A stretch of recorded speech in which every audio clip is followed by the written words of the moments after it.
guys! Welcome back to my YouTube channel. Today's video, pag-usapan natin yung BDO Shopmore credit card. So, ito po ay isa sa mga highly recommended, lalong-lalo na sa mga beginners. Okay, so sasabihin ko yung mga features ng BDO Shopmore para malaman nyo bakit nga ba ito ay recommended para sa mga baguhan sa paggamit ng credit card. So, kung nag-iisip ka pa kung ano yung credit card na a-applyan mo with BDO, please continue watching this video para makatulong sa'yo.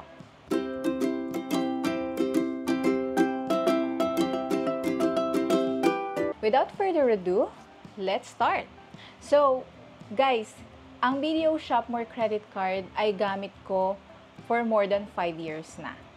So, kumbaga, halos lahat ng features nito guys ay talagang nagamit ko na. Okay? So, I can attest na talagang highly recommended ito and hindi talaga siya masakit sa bulsa, especially sa annual fee.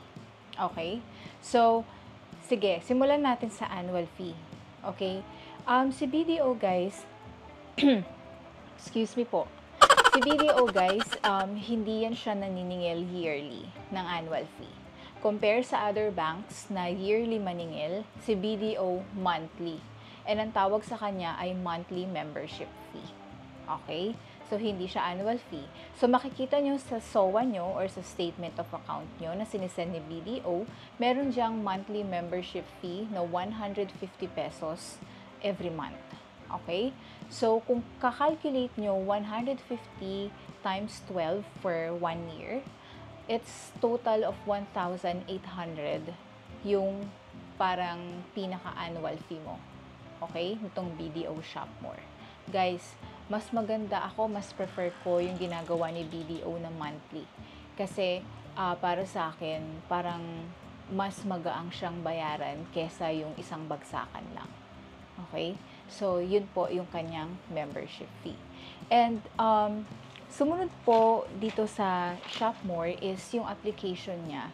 Kapag meron ka pong savings account or yung payroll mo sa trabaho is BDO, mataas yung chance na ma-approve ka. Kasi ako, nung nag-apply ako, wala pa akong ibang credit card nun.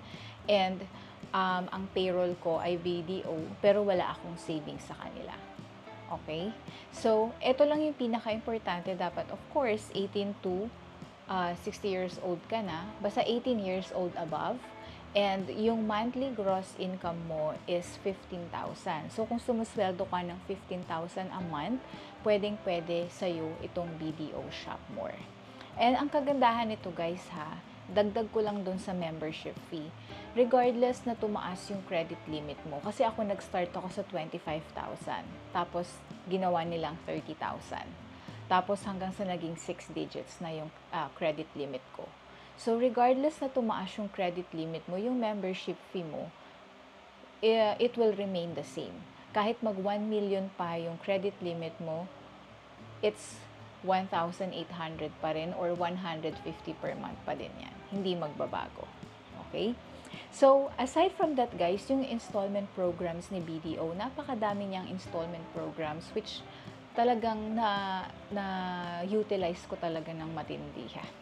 So, unang-una dyan guys, yung buy now, pay later ni BDO. So, usually guys, 0% interest talaga yan. Depende rin sa merchants na partner or sa store partner niya pagbibilhan nyo, pero usually 0% interest. And of course, mamimili ka ng payment terms kung 3, 6, 12, 9, 12, 18, or 24 or 36 months mo babayaran. And ang kagandahan pa nito guys is major spending mo rin siya pwedeng gamitin. Yung mga gadgets, halimbawa kukuha ka ng bagong iPhone or Android phone like Samsung or mga laptops or tablets, appliances, mga ref, TV, basta lahat ng stores na tumatanggap ng credit card, pwede nyo gamitin si Shopmore. Okay? And you can always ask them kung meron silang buy now, pay later for BDO credit card. Okay? So, aside from that guys, pwede nyo rin siyang gamitin pambayad ng medical bills and tuition fee sa school. So, yung medical bills, nasubukan ko na yan. Way back 2019, na hospital yung father ko and wala talaga akong cash. So, ang ginawa ko guys, ginamit ko yung BDO Shopmore pambayad sa ospital. And nakalabas kami ng ospital. I can't imagine kung wala akong credit card that time, sana ko kukuha ang pambayad, baka hindi kami nakalabas agad-agad sa ospital. And baka nag-pile up pa yung bills namin. And mostly kasi naman sa mga hospitals ngayon guys, they already have credit card terminals na pwedeng iswipe yung credit card. Okay? And sa tuition fee, hindi ko pa nasubukan, pero I believe mostly ng mga schools ngayon nag-accept na ng credit card payments din sa tuition fees. So, pwede mo din siyang gamitin doon. So, aside from buy now, pay later, guys, meron din silang balance transfer. So, ito naman kapag meron kang outstanding balance sa ibang credit card mo. For example, gusto mo siyang i-transfer kay BDO, pwede yon. So, ang mangyayari is babayaran ni BDO yung total outstanding balance mo sa isang credit card mo, and then mako-consolidate yung outstanding balance sa credit card, kay BDO ka na magpapayad. Okay, so ganun siya. And syempre flexible din yung payment terms niyan kasi installment din yan. And i-inform naman kayo kung magkano yung magiging monthly installment mo once you applied. Okay? So aside from balance transfer, meron din silang tinatawag na cash it easy or installment or cash now. So ito guys, yung pwede nyong i-convert yung available credit limit nyo into cash. So ito, na-avail ko na to guys, yung Cash It Easy. So, for example, 50,000 yung credit limit mo, hindi mo pa nagamit, wala pang bawas. Yung buong 50,000 na yun, pwede mong i-convert to cash.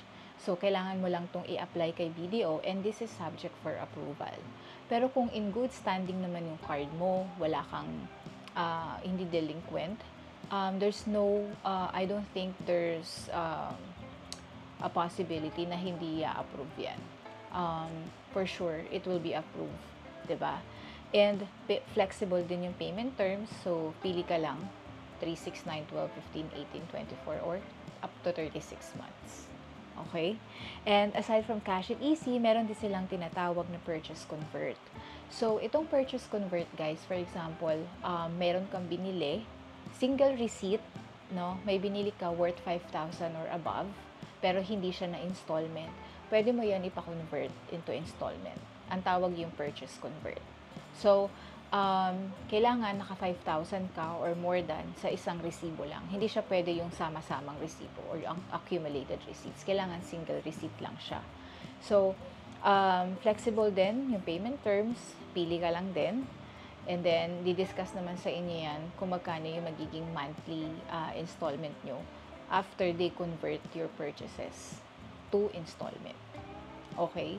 So, those are the installment programs, guys, ni BDO Shopmore, which is very, very convenient. And, ang sabi ko nga sa inyo, kung first time pa lang kayong gustong gumamit ng credit card, subukan nyo na lang muna yung BDO Shopmore.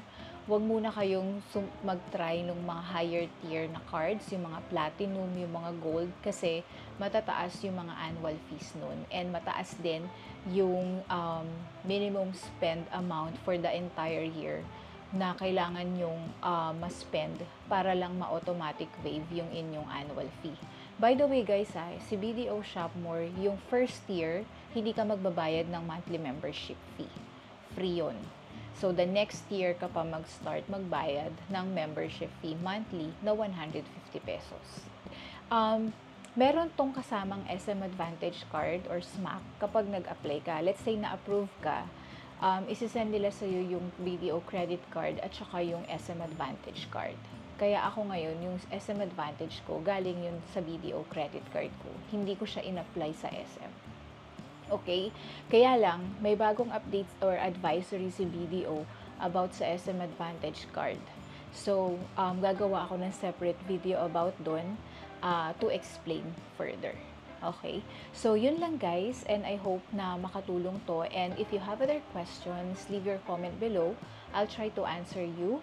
And kung hindi ka pa nakasubscribe sa akin channel, please click on subscribe and notification bell para ma-notify ka din every time I upload a new video. Maraming salamat and see you again on my next. Bye-bye! What a wonderful